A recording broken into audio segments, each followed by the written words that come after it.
huddled on cobbled streets with layers of clothing to generate heat under the cold skies of Wanzhou city.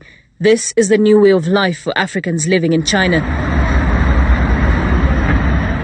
The very color of their skin now means trouble, screaming of sickness to natives who bear a different skin tone from them. Africans have become subjects of racial profiling. Chinese nationals blame them for the rising number of new coronavirus cases in the country. They didn't want me to enter the subway. I had even bought my ticket that was 4 yuan. And by the time I was going to the subway, they stopped me. And then they told me that no foreigner is allowed. And I was like, why? This is a subway. Then they say that that is the rule. Then who am I to argue with the locals? I complied. According to the Chinese Health Authority, 63 new coronavirus cases were reported in mainland China, with 61 of them described as imported cases.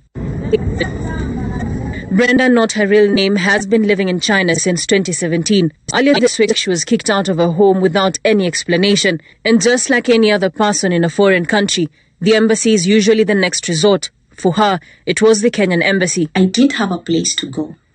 I had to sleep outside. Yes, I did sleep outside. The next day they came. I tried calling them.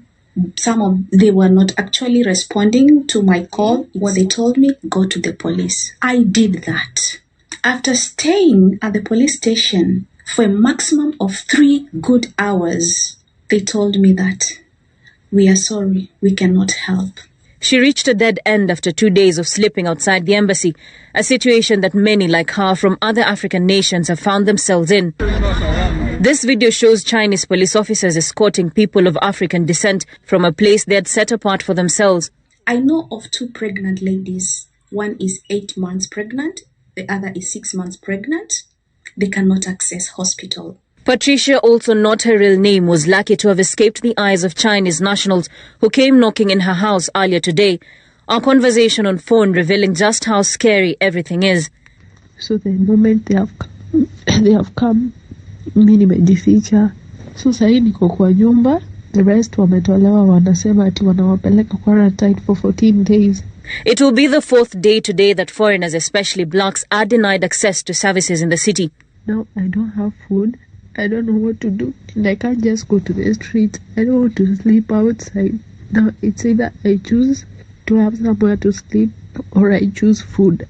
Our calls and even texts to Kenya's ambassador to China, Sarah Serem, regarding the racial discrimination against Kenyan nationals have gone unanswered. These notices in Chinese, which translate to, this community is not accepting foreigners, especially black people. If you've rented a house to a black person, quickly get in touch and let them leave, have been the source of all evictions. And we are 3 there. Brenda got lucky.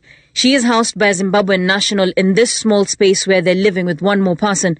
She might be lucky, but a majority are not. Keep testing us around. Everywhere they hope that the Kenyan government will come to their rescue before things get worse. Raquel Mugai, Citizen TV.